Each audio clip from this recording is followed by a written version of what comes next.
knows too much.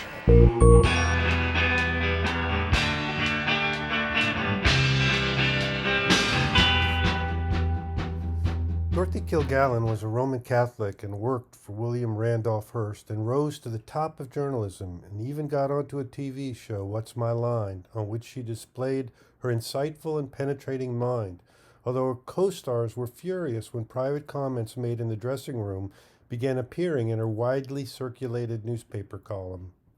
She mostly covered show business, but loved investigating deep politics and organized crime as well. When a doctor was railroaded into prison for the vicious murder of his pregnant wife, Kilgallen began a crusade to get him released. She became the most famous and influential journalist in America and developed such a regal style that she could upstage a monarch's coronation with jeweled tiaras and elaborate outfits.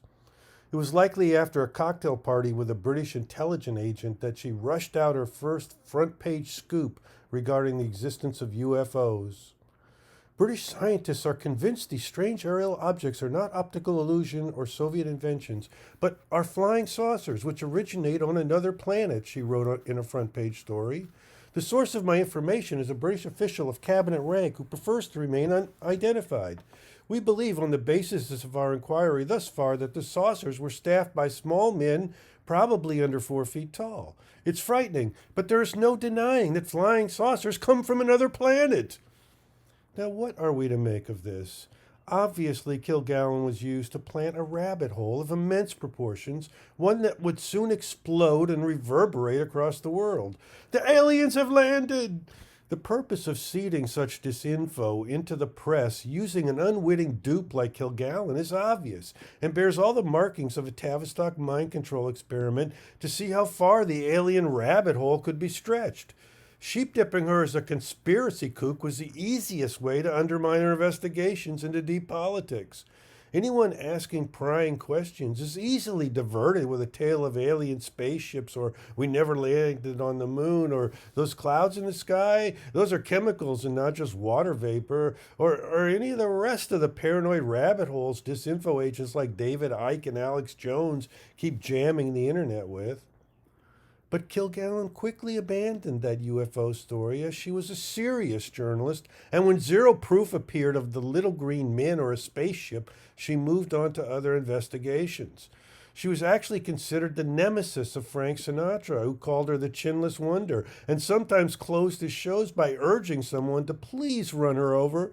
She broke the story of Marilyn Monroe's affair with JFK, and Marilyn was dead within a few days. Although Kilgallen never swallowed the story, it was an accidental drug overdose, and shredded the official story in her column.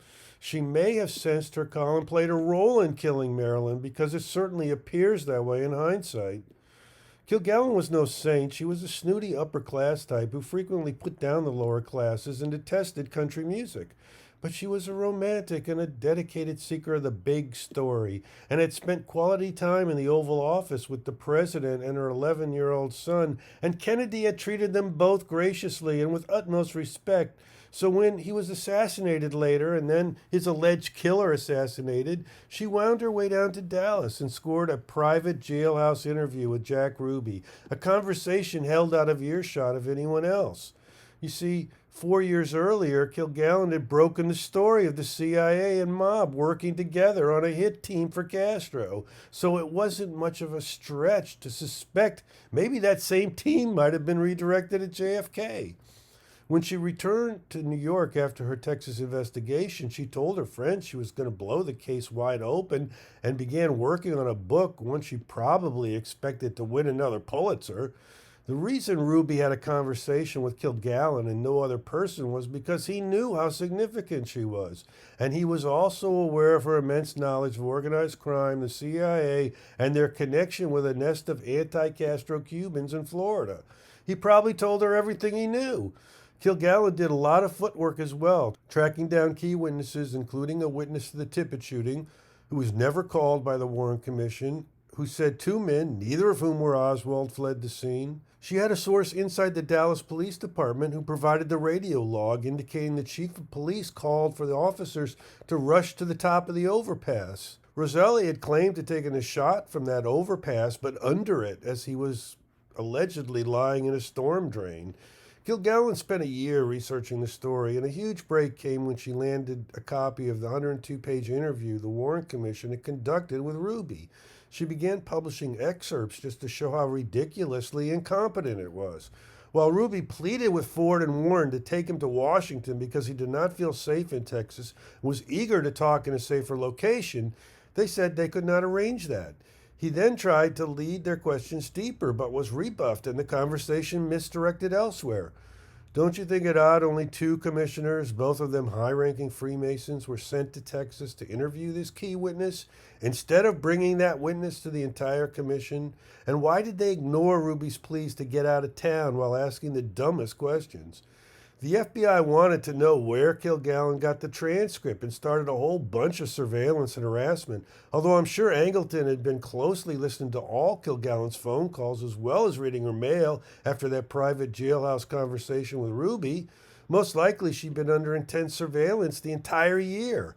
Kilgallen was in close communication with Mark Lane at the time, who'd captured the center of energy on the investigation by posing as an honest researcher. Too bad Kilgallen didn't know about Lane's background in military intelligence. Even more suspicious was the sudden arrival of young Ron Pataki, the handsome ladies' man who had been cruising Hollywood stalking the rising ingenues. He was half her age, but completely infatuated with her and quickly became her closest confidant while pumping her endlessly for the latest breaks in the JFK case. He'd later claimed the relationship was platonic. On November 8, 1965, Kilgallen was discovered by her hairdresser. She was lying in bed as if she'd fallen asleep reading a book. Although she couldn't read without glasses, it's a book she finished days ago, and the book is turned the wrong way around. She is fully made up, even wearing false eyelashes, and also wearing some ridiculous outfit, not her usual worn-out pajamas. Even more suspicious, she's not even in her own bed, but one on a lower floor, a room she seldom visited. The hairdresser knows something is amiss with this picture and calls the in-house staff so they can notify the police. He immediately exited through the front door, where he was stunned to find a police car with two officers parked directly in front of the house, as if waiting for a call to come in, as if they knew a dead body was already inside and wanted to be the first on the scene. Obviously, the autopsy was a joke and the cause of death listed as indeterminate. Funny thing is, the doctor refused to sign the certificate and apparently had another doctor sign it in his name. Mark Lane showed up quickly, hoping to score the accordion file on JFK. Kilgallen's not-so-grieving husband turned him away, and when questioned by anyone about the precious files, would only say, "I'm afraid that will have to go to my grave with me." The hairdresser was so upset by some of the attitudes, he refused to attend the funeral. Another strange person missing from that ceremony was Pataki. In front of everyone at the funeral, Kilgallen's mom accused her daughter's husband of complicity in the murder. It must have been a very dissonant ceremony. I know Lane has been sheep-dipped as a knight in shining armor since the beginning of this saga, and he defended a famous libel case against Howard Hunt, but I am afraid it was almost likely a staged operation because Hunt was a rabbit hole Angleton had placed in the story, and numerous ops were run to point towards Hunt and Sturgis and make them the shooters. And if you check on Lane today, you'll find he was very close to the man who created the Holocaust denial movement, something obviously invented by spooks.